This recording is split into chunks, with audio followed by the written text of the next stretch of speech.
Thank you to Squarespace for sponsoring today's video. Squarespace gives people a powerful and beautiful online platform from which you can create your website, connect with your audience, and generate revenue through gated members-only content. From there, you can manage your members, send email communications, and leverage audience insights, all on one easy-to-use platform. You can essentially create a community on your Squarespace website with fully integrated commenting system that supports comments, replies, and likes. You can also use their powerful blogging tools to also categorize, share, and schedule your posts, and even utilize their great third-party tools and extensions including inventory, promoting products, and even streamlined bookkeeping. Squarespace also makes it easy to display posts from your social profiles on your website, where you can automatically push website content to your favorite social media channels so that your followers can share it too. There are so many creative frames, templates, and themes to choose from. It's all super easy and engaging to use, and you can go to squarespace.com for a free trial, and when you're ready to launch, you can go to squarespace/ellias to save 10% off your first purchase of a website or domain. Everything will be linked below, and thank you to Squarespace for sponsoring today's video. Okay. Here we go. So if you clicked on this video and you quite don't understand the context of where I'm going with this, I'll be talking about the Autonomy and Trilogy by Robin Hobb. Straight to the point. And if you're still here, if you haven't clicked off yet, wondering if you should still go ahead and read this entire series, well, stay tuned because I have a little non-spoiler segment for all of you watching and waiting, and a bigger spoiler segments later on. If you haven't watched the rest of my videos, and if you're someone new, I essentially love this series with my whole being, with my whole mind, heart, and soul in its entirety. I'll actually leave a couple of links on the screen and also down below to where you can watch the videos that I'll be talking about the earlier books in the series as well. Because this is the third set of books, the third trilogy in this 16-book series. You should probably go watch the first two videos, where I also have some informational non-spoiler segments talking about those books, where you should start and whatnot, because surprisingly, some of you guys have stated that you guys accidentally started with this series first and then made your way like sort of backwards, and then some of you guys actually, having started this, went ahead and read the last trilogy in the entire series and made your way backwards from there, which is totally insane. But some of you guys did it, some of you guys have loved it, the experience. I, for one, am reading from publication order. If you're still confused as to where to start and where to go, I would highly, highly recommend reading them in publication order. For me, I've had the ultimate experience. There were so many people in my other previous video stating definitely read publication order because it makes the most sense. So yeah, I pretty much made 2 whole videos just talking about the series overall, and today is no different. I'll be making conversation with a fellow Robin Hobb enthusiast, which I'm definitely here for. So if you're still here and still on the fence, deciding whether or not you should pick up and read this trilogy, this series, it's a fuck yes. Fuck yes for me, okay? Already. I actually wouldn't consider each individual book like my favorite of all time. Like, there are some books in this series where I gave like 3 stars, 4 stars. Like, they're not huge automatic favorites, right? However, collectively, as a set, as a whole, it just makes me feel fucking complete. Pieces of a puzzle connecting together. Just a family, if you will. Oh, and also, if you're like looking up the summaries for each individual book, don't fucking do that. Goodreads literally spoils like the plot points, the major plot points of each consecutive book that comes after it, like in this one. I'm so happy and thankful that I read the first 2 books in the series before I read the Goodreads summaries, just to like, you know, see what it is and to write my review and stuff. The second book literally spoils who dies in the first book, and I was like, what the fuck? Like, if I was just like a casual reader wanting to know like what the overarching plot of the books were about, I would get fucking spoiled so badly. So it's a no for me. Do not read the Goodreads summary. So you know how I said in the previous video talking about the second trilogy in the series, how I was like, this is literally the best fantasy trilogy I've ever read? Well, to no one's surprise, I fucking lied, because this is a work of art.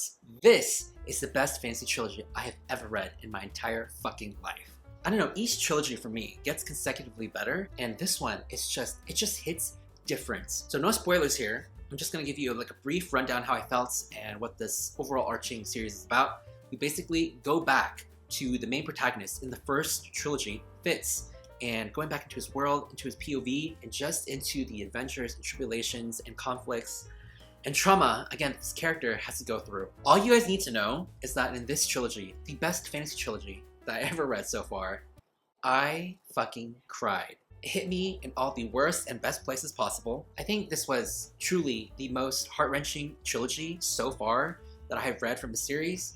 Like, if I had to give the first trilogy like a certain word, a catchphrase, I would call it impending trauma and doom, okay? Because that series, that first trilogy, is sort of dark, and you just sort of have this like gut-wrenching feeling of something bad that was gonna happen. And the second trilogy was just like swashbuckling. It was just more adventurous, more action-packed, and just a little bit more lighthearted.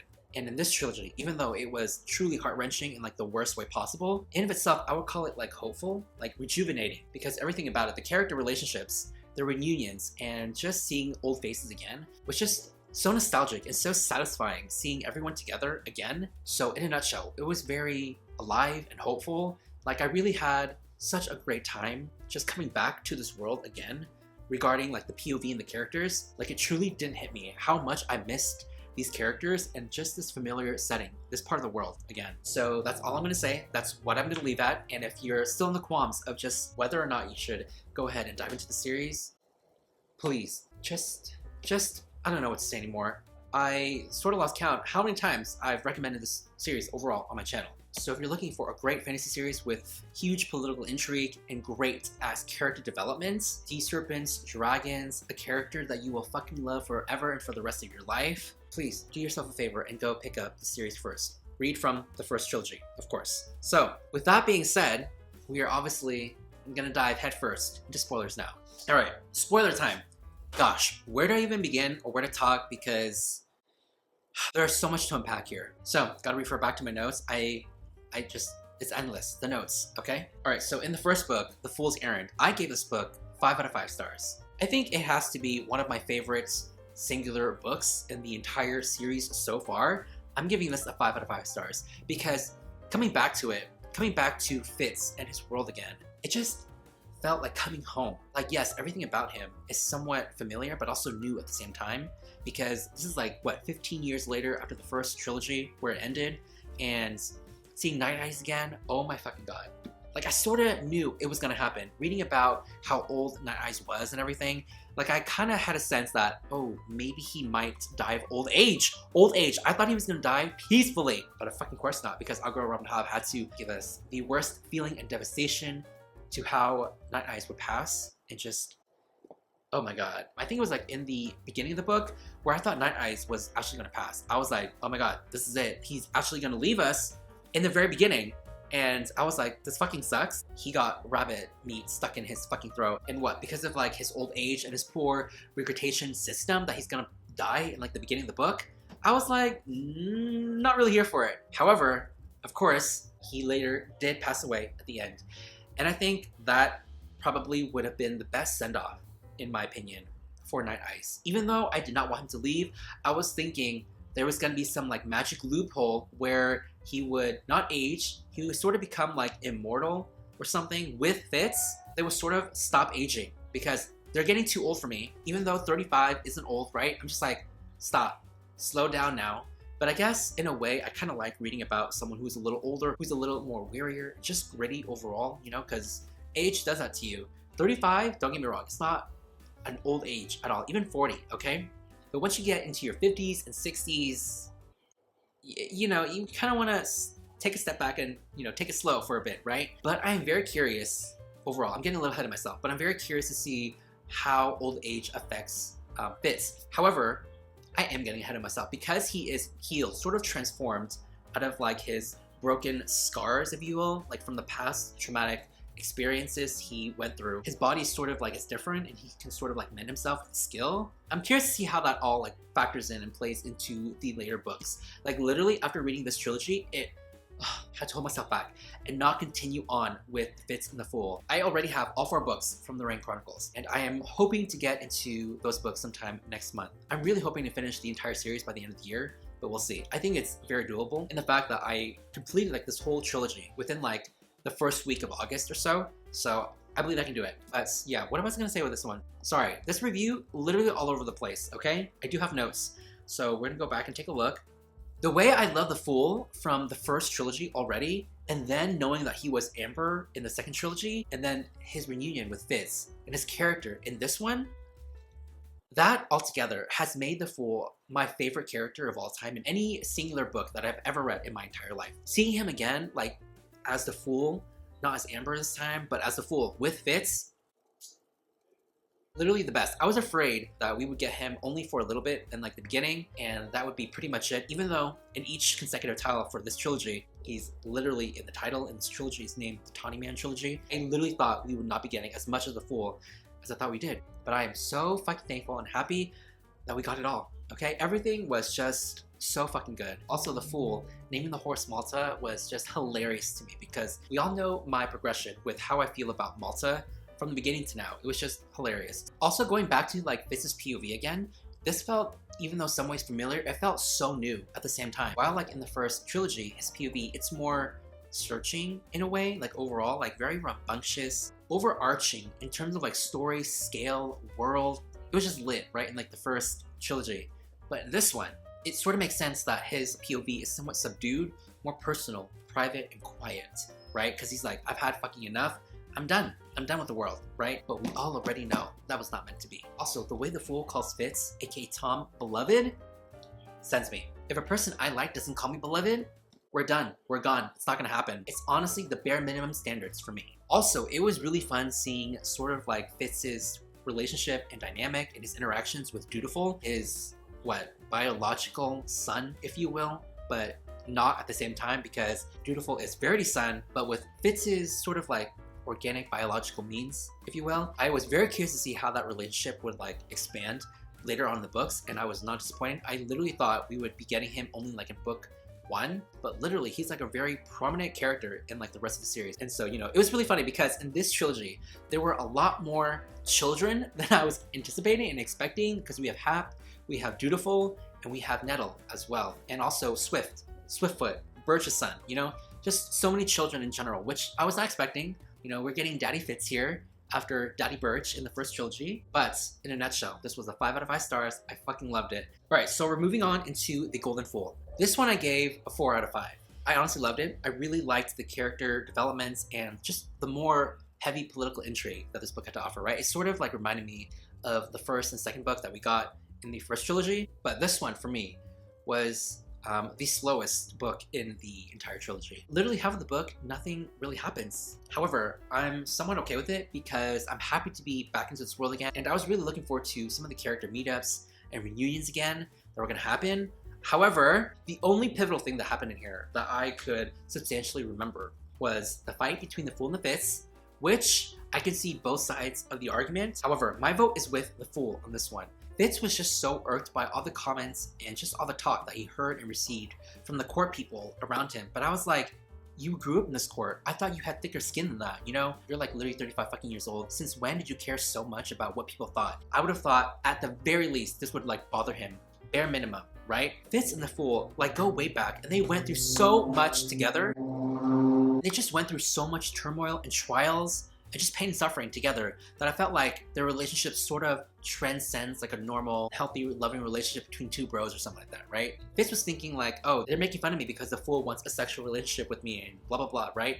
But to me, it never felt like that at all between the Fool and the Fitz. Like their relationship to me felt like it sort of transcended that relationship. It was honestly like true love and sort of like a true friendship, if you will. There are only 2 books or book series in mind when it comes to reading a relationship that's sort of similar on par with The Fitz and the Fool. A Little Life by Hana Yanagihara and The Raven Cycle by Maggie Stiefvater. Because the relationships in those books, I think for me, are just so rare to read and see and just experience. So reading about the relationship in here, expanded upon, was just so heartwarming to me. And to see Fitz sort of like not acknowledge that or sort of ignore it or not see it, again, Fitz still the same as always. He's still that stubborn, ignorant, sort of narrow-minded person when it comes to certain things. There are certain aspects in here, certain conversations that were had, where Fitz would be like, oh, that can't be true. That can't be real.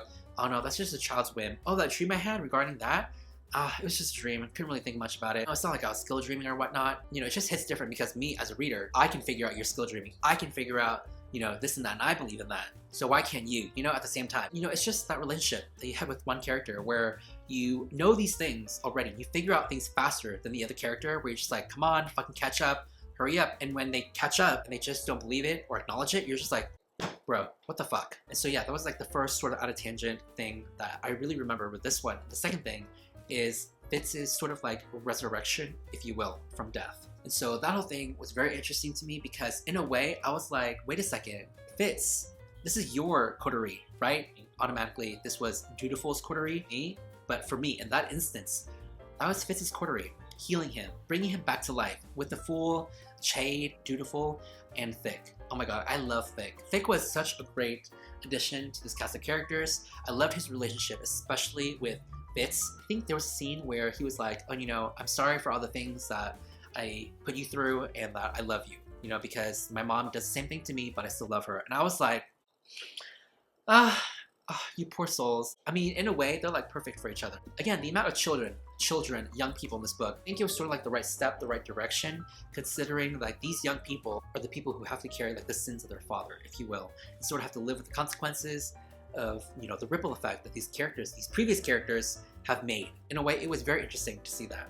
But I think overall, I'm very curious to see, it wasn't really explained in like the third book as well, the bigger supernatural entities or gods in the Skill River. When Fitz and Dutiful teleported to the Others Beach, which, by the way, was like a huge surprise for me. I was like, oh my god, it's the Others Island. They went to the Skill River with Fitz trying to fish Dutiful out, sort of saw and sensed these other beings. And there's one in particular that Fitz, you know, had a conversation with that I'm very curious to see if they will expand upon that in like the later trilogy. Also, I really enjoyed the aspect and the impact that the Outlanders had with the characters in this book, of course, because we have two alliances striving to happen in order to avoid more war and bloodshed between Eliana and Dutiful.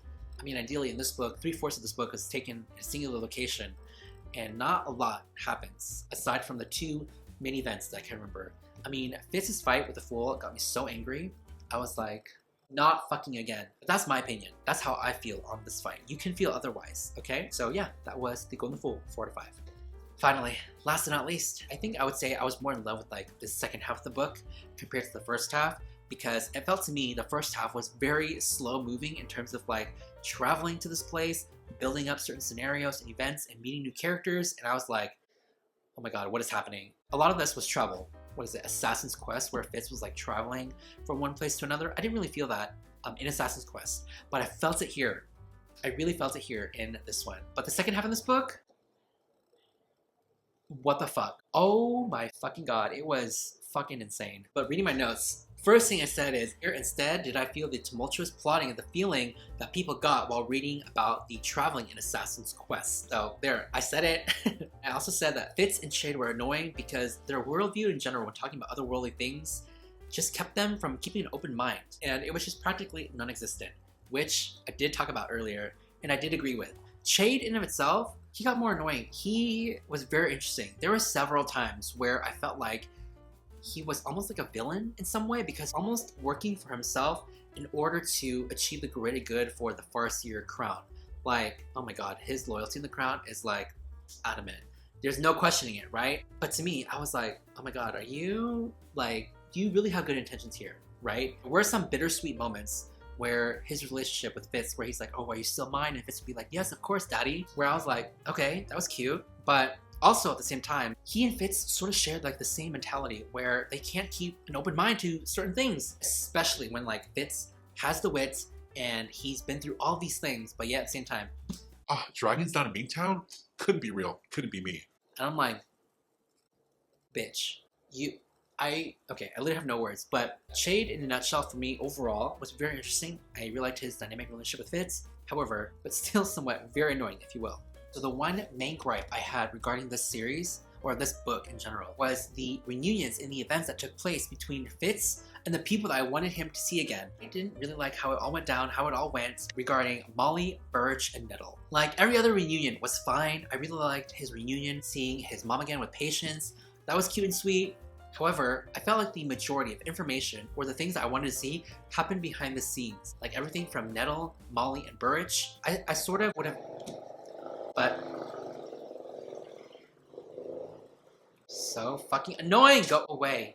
Everyone around Fitz was telling people who he was rather than Fitz himself. And also it sort of comes down with Fitz himself. He sort of has this martyr mentality complex where he's like, boo, woe is me, you know, I can't trust anyone. Which in of itself is understandable with the things that he went through, right? But at the same time, I can't just help feel but like, oh my god, stop, okay? I'm just like, stop. You've known these people their entire life. They're with you. You literally went through all this, but yet they're here for you, right?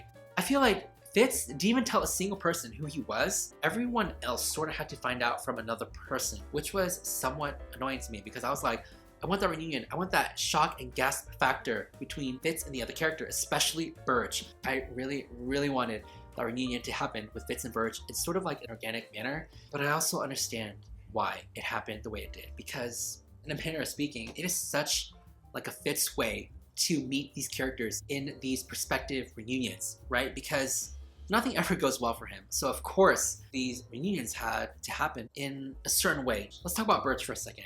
Again, I didn't really like his reunion with Fitz. The only scene I really loved with Burge, again, was when Fitz recognized him and he was like, oh, Heart of the Pack is here. He won't let any heart come to us. I was like, I felt things, okay?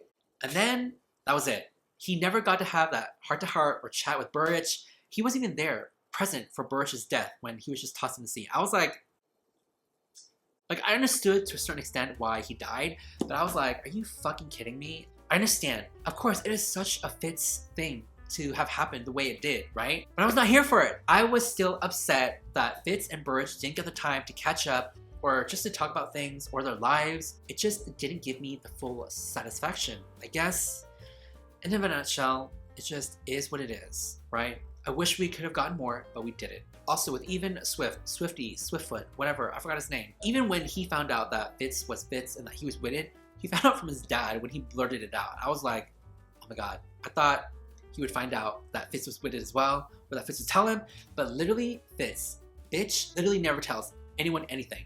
Also, I am not a fan of how things ended up with Molly. I was like, ew, you know, Molly was with Burge. He literally had 6 children with her, and you're still gonna be with her, which I guess is true love, but at the same time, I never shipped them in the first place. I wasn't really emotionally attached to Molly as I was, I guess, with other people. To me, I was more emotionally attached with Fitz and the Fool. I was like invested in their characters and their relationship, right? I felt like I was more attached to them emotionally.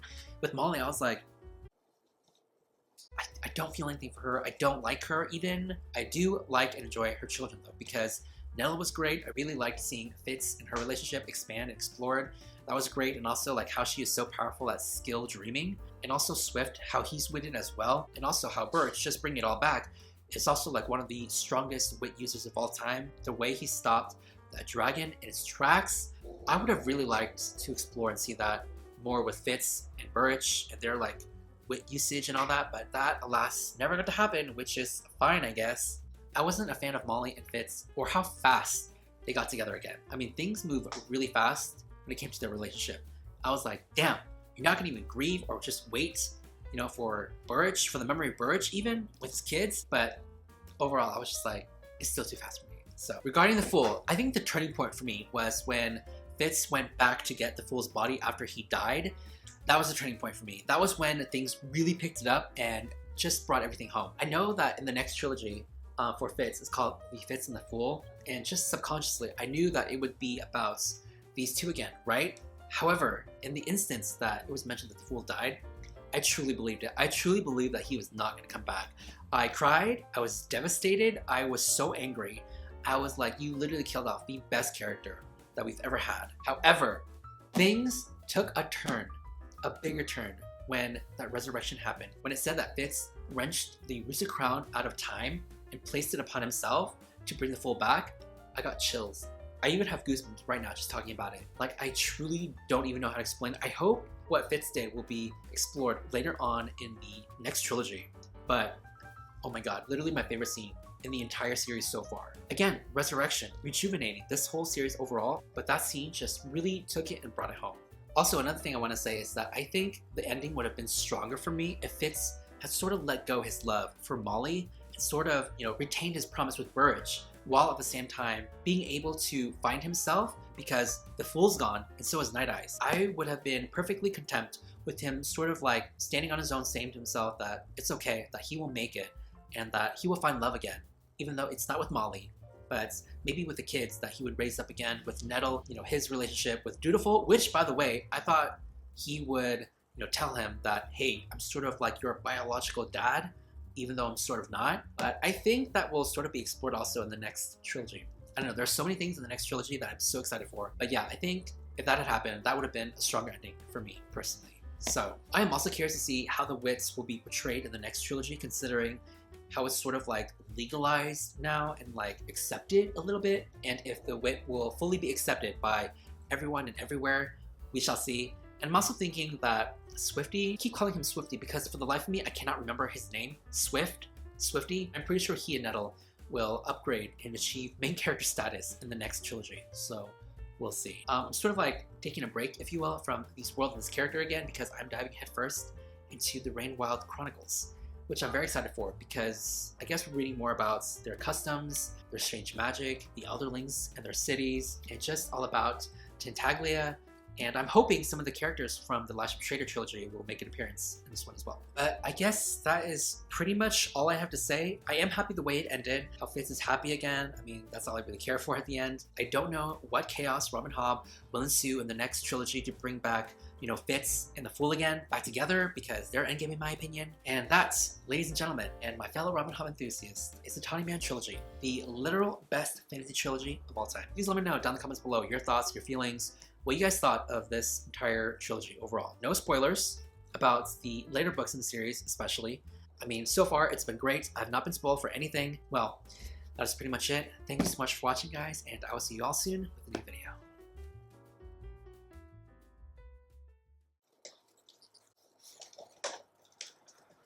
Get your 50 seconds of fame, babes.